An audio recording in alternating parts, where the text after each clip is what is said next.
입다가 암몬 자손과의 싸움에서 크게 승리했습니다.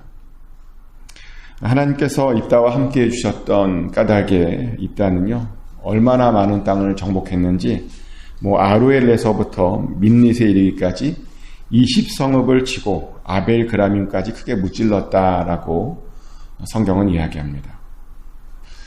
암몬 자손이 완전히 이스라엘 자손에게 이제 항복한 겁니다.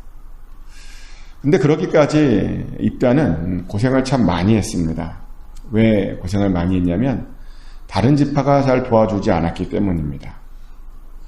사실 그때까지만 해도 누군가 쳐들어오면 이스라엘이 다 힘을 합쳐서 연합해서 한 마음으로 대응했습니다. 연락을 하면 서로 도와주려고 쫓아왔고, 그래서 하나가 되어서 도와주었습니다. 근데 입다가요, 암몬하고 싸울 때는 그렇지 않았습니다. 분명 입다가 다른 지파에게 연락을 했습니다. 그런 말이 나오죠. 12장 2절 말씀인데요. 입다가 그들에게 이르되 나와 내 백성이 암몬 자손과 크게 싸울 때 내가 너희를 부르되 너희가 나를 그들의 손에서 구원하지 아니한고로. 분명 입다가 불렀답니다. 그런데 입다를 도와주는 어떠한 지파도 없었답니다. 특별히 에브라임 지파가 도와주지 않았답니다. 그래서 길르앗 자손들이요, 좀 많이 서운했습니다. 왜냐하면 그 당시에 에브라임 지파는 굉장히 강한 지파였고요. 또 길르앗 자손들하고 굉장히 좀 친하게 지내던, 형제같이 지내던 그런 지파였기 때문입니다. 그런데 나름 친하고 강하다는 그 에브라임 지파가요, 전쟁에 함께하지 않았습니다. 요청을 해도, 위급하다고 해도 도와주지 않았습니다. 그래서 어쩔 수 없이 이제 그들끼리만 전쟁을 해야 했고요. 그러다 보니 입다는 정말 목숨을 걸고 싸웠다라고 이야기합니다. 그리고 정말 너무 힘든 나머지 절대로 하지 말아야 할 맹세까지 했죠. 어제 말씀드렸죠. 딸을 드리는 그런 맹세까지 했습니다. 그래서 승리를 하긴 했는데 입다의 입장에서 보면 굉장히 마음이 어렵고 아쉽고 또 억울한 그런 전쟁이었을 겁니다. 그깟 승리가 뭐라고, 그깟 리더가 되는 게 뭐라고, 딸까지 잃어버리고 이런 전쟁을 해야 했나라는 그런 좀 여러 가지 마음이 들었을 겁니다. 근데 그런 상황에서요, 에브라임 지파가 갑자기 나타나더니 그런 입다의 속도 모르고 입다와 길르앗 사람들에게 시비를 걸죠. 에브라임 지파가 하는 말이 뭐냐면 암몬 자손과 싸우러 갈 때 왜 자기네들을 부르지 않았냐, 이런 시비를 걸었습니다. 불러주었으면 같이 했을 거랍니다. 그리고 그렇게 불러주지 않았으니 에브라임 지파가 하는 말이 그 길르앗 자손과 그 입다를 다 불사르겠다라고 협박을 했습니다. 이해가 안 되죠. 왜 갑자기 실컷 전쟁에 이긴 사람들에게 와서 왜 같이 참여하지 않게 했냐, 그래서 불사르겠다라고 그런 협박을 했을까요? 왜? 아쉽게도 오늘 본문에는 그 이유가 정확하게 나오지 않습니다. 하지만 그 이유에 대해서 학자들이 하는 말이 있는데요. 길르앗 자손들이 그 암몬과의 전쟁에서요, 많은 전리품을 획득했기 때문이다라고 이야기합니다. 그래서 에브라임 지파가 그 전리품이 탐이 난 것이죠. 시기하는 마음이 들고 또 그들의 어떤 차지하고 있는 것을 좀 빼앗고 싶은 그런 생각이 들었다는 겁니다. 그래서 좀 협박하면 뭐라도 줄 알았다는 것이죠. 굉장히 어이없는 그런 일이 아닐 수 없습니다. 근데 더 크게 어이없는 일은 뭐냐면 그러면서 이 에브라임 지파가요, 입다와 그 길르앗을 향해서 비아냥댔습니다. 그 말이 12장 4절에 나와요. 12장 4절 후반부에 보면 이런 말씀이 있습니다. 이는 에브라임의 말이 너희 길르앗 사람은 본래 에브라임에서 도망한 자로서 에브라임과 므낫세 중에 있다 하였음이라 라고 비아냥댔습니다. 지금 길르앗 자손 보고요, 뭐라고 말하냐면 본래 에브라임에 있었는데 도망자라는 겁니다. 이게 이런 말이 왜 나왔냐면요, 지금 그 조상들을 욕한 건데 사실 길르앗 종족은 므낫세의 자손입니다. 므낫세의 자손 중에 마길이라고 하는 사람이 있는데 그 마길이 길르앗을 낳았습니다. 그래서 길르앗의 후손을 우리가 길르앗 자손이라고 하는 거거든요. 그리고 길르앗 자손은 요단 서쪽에서 살았습니다. 아시다시피 요단 서쪽에 세 지파가 살잖아요. 루벤 지파, 갓 지파, 므낫세 반 지파 이렇게 세 지파가 살았는데 근데 그 므낫세 반 지파 중에 길르앗 자손이 있었던 겁니다. 길르앗 자손들을 포함해서 므낫세의 절반은 요단 서쪽에서 살려고 이제 나머지 므낫세 반 지파와 결별하고 거기서 산 것이죠. 그런데 지금 에브라임 지파가요, 지금 그것을 지적한 겁니다. 그들이 요단 동쪽에 살아야 되는데, 요단 서쪽에 살았다고 그것은 자기네들로부터 도망간 것이다. 너희들은 도망자야. 라고 지금 그렇게 비판을 한 겁니다. 조롱을 한 겁니다. 그 이야기를 듣고 이제 입다와 길르앗 사람들이 화가 나죠. 더 화가 났습니다. 그래서 결국 폭발하게 되었고요. 그 길로 에브라임과 전투를 벌이게 되죠. 결과는 일방적으로 길르앗 자손의 승리였습니다. 그래서 에브라임 군사들이요, 도망자 신세가 되었습니다. 근데 길르앗 사람들이요, 자기를 조롱한, 그리고 자기를 협박한 그 에브라임 사람들을 곱게 보내줄 생각이 없었죠. 그래서 요단강 나루터를 점령했고요. 그리고는 그 나루터를 지키면서 에브라임 사람들을 구별해서 죽이기 시작했습니다. 근데 그 구별법이 굉장히 흥미로운데요. 뭐냐면, 그 구별법이 사투리였죠. 에브라임 사람들은 쉿볼렛을 잘 발음하지 못하고 십볼렛이라고 발음했답니다. 쉿이라고 하는 단어를 잘 발음하지 못했다는 겁니다. 헤어진 지 얼마나 됐다고 벌써 이런 사투리가 그들 사이에 생긴 겁니다. 요단 동쪽과 요단 서쪽 사이에 어떤 차이가 보이기 시작한 겁니다. 이런 것을 보면 이게 자주 만나서 교제하는 것이 얼마나 중요한지를 다시 한번 좀 보게 되는데요. 자주 만나지 않으면 형제라도 어떤 차이가 발생하더라고요. 저도 그런 것 같아요. 동생이 LA에 살고 저는 여기에 살잖아요. 멀다 보니 자주 못 봅니다. 그랬더니 벌써 동생네 집안 분위기와 저희 집안 분위기가 좀 틀려요. 문화도 좀 틀린 것 같고. 참 희한하더라고요. 자주 만났을 때는 같은 분위기고 같은 문화였는데 자주 만나지 못했더니 이제는 좀 약간 다른 것들이 형제인데도 다른 것들이 보인다는 겁니다. 그러니까 안 만나면 달라지는 거예요. 그래서 하나님께서 우리에게 자주 만나게 하시는 이유가 바로 그런 겁니다. 자주 만나야 하나가 되고 자주 만나야 뭔가 할 수 있거든요. 근데 이스라엘은 그렇지 못했습니다. 그래서 벌써 그들에게 사투리라고 하는 것이 생겼습니다. 그리고 그 사투리 때문에 길르앗 사람들은요, 에브라임 사람들을 잘 구분할 수 있었고, 그래서 에브라임 사람들을 잘 죽였는데 얼마나 많이 죽였느냐? 42,000명이나 죽일 수 있었다라고 성경은 이야기합니다. 여기까지가 길르앗과 에브라임 사이의 전쟁 이야기인데요. 이 이야기 속에도 역시 우리가 좀 생각해 봐야 할 어떤 메시지가 있습니다. 첫 번째로 우리는요, 절대로 남의 것을 시기해서는 안 됩니다. 에브라임이 왜 길르앗 자손을 그렇게 협박했던가? 시기한 거거든요. 전쟁에서 이겼고 또 어마어마한 전리품을 차지한 거거든요. 그러다 보니까 그것을 시기했습니다. 그래서 그 성공이 배가 아파서요, 그들의 성공을 좀 깎아내리고 싶었던 겁니다. 그래서 도망자라고까지 놀렸잖아요. 도망자가 아니에요. 에브라임의 도망자는 더더욱 아닙니다. 그들은 므낫세의 자손이거든요.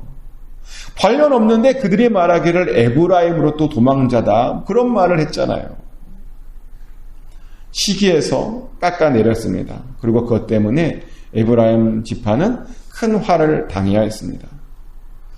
근데 당연해요. 시기하는 마음이 있으면요, 그 시기하는 마음 때문에 우리가 화를 당하게 되는 겁니다. 시기하는 마음을 가지고 있는 자는요, 화를 당하게 되어 있습니다. 실제로 우리는 시기하는 마음 때문에 제대로 인생을 망한 사람들의 이야기를 성경에서 굉장히 많이 찾아볼 수 있습니다. 아주 대표적인 사람이 누구냐면 예수님을 시기한 제사장과 바리새인들과 서기관들이죠. 참 이상해요. 왜 제사장이고 바리새인이고 서기관들인데 왜 예수님을 못 알아봤을까? 왜 예수님을 자꾸만 어떻게 죽이려고 했을까? 이유가 하나가 있거든요. 그들은 사람들이 예수님을 메시아 대접하는 것을 시기한 겁니다. 사람들이 그 예수님을 쫓아다니면서 막 어떻게 하는 것을 그들은 시기한 겁니다. 그래서 그 시기하는 마음이 참다 못해서요, 결국 예수님을 십자가에 내어주게 됐죠.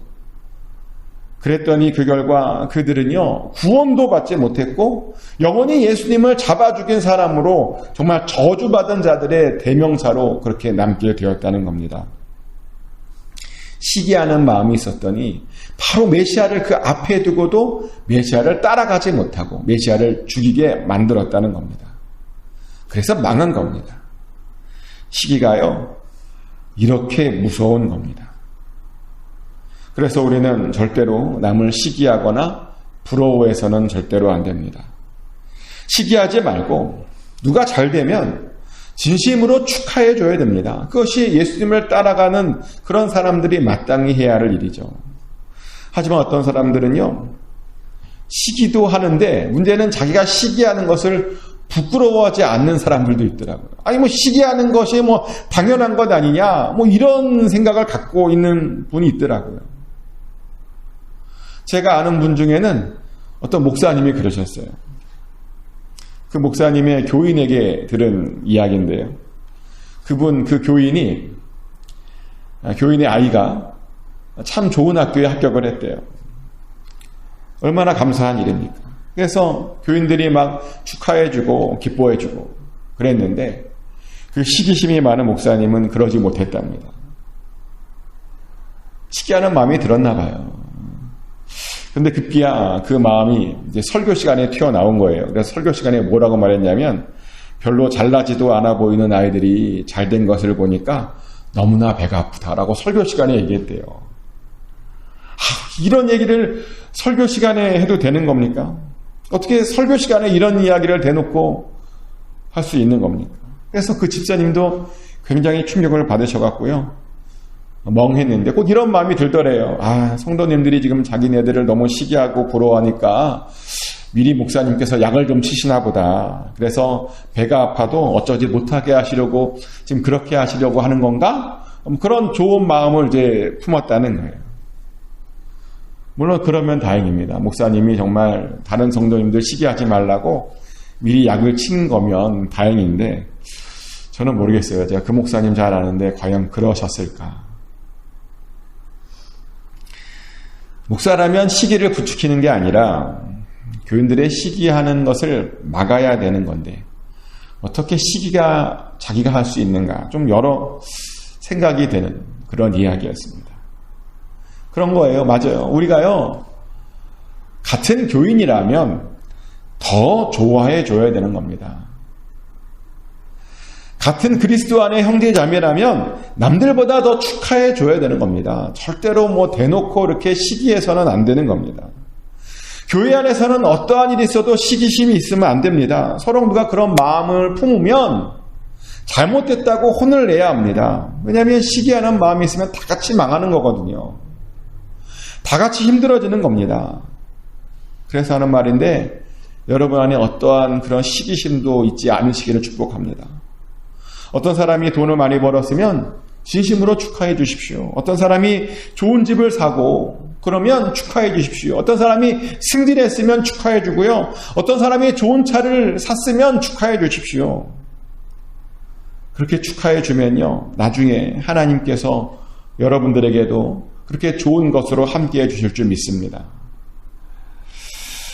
또 이 이야기 속에서 우리가 깨달아야 하는 것은 뭐냐면, 절대로 남의 성공에 이렇게 숟가락 얹으려고 그렇게 해서는 안 된다는 겁니다.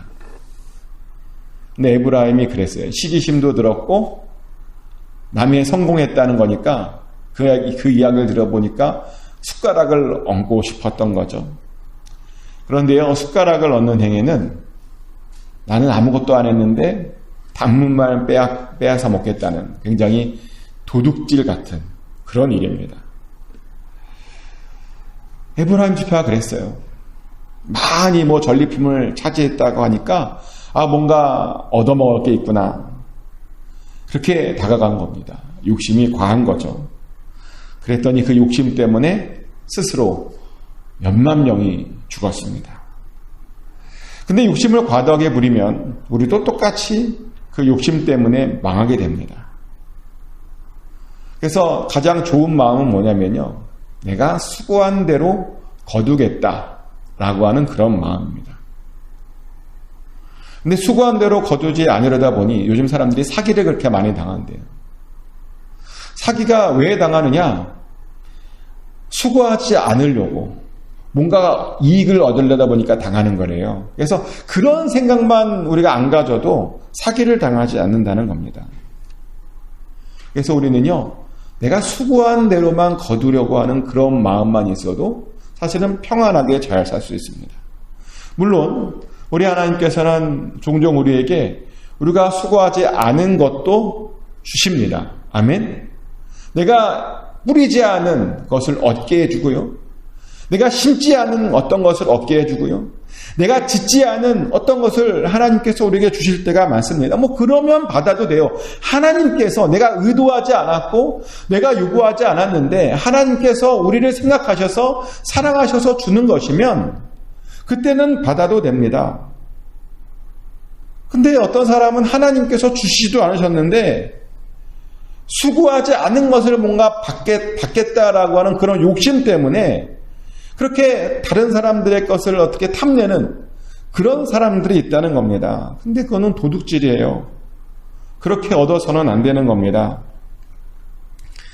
다른 사람이 많이 있다고 나 하나 좀 줘도 되지 않을까? 하나님이 주신 것이 아니라 내가 욕심을 부려서 나 하나 좀 줘도 되지 않을까라고 하는 그런 생각을 품으면 안 됩니다.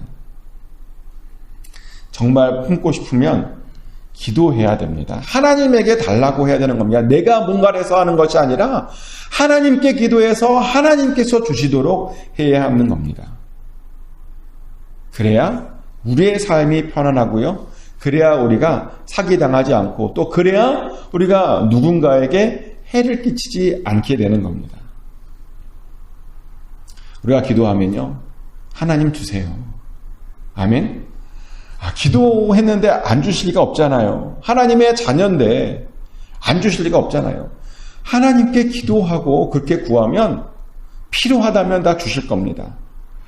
정말 축복하는 것은 에브라임처럼 시기심으로 남의 성공에 숟가락 올리다가 망하지 않기를 축복합니다. 오히려 남의 성공을 축하해 줌으로 그 성공도 우리가 다 받는 저와 여러분 되시기를 예수 그리스도의 이름으로 축복합니다.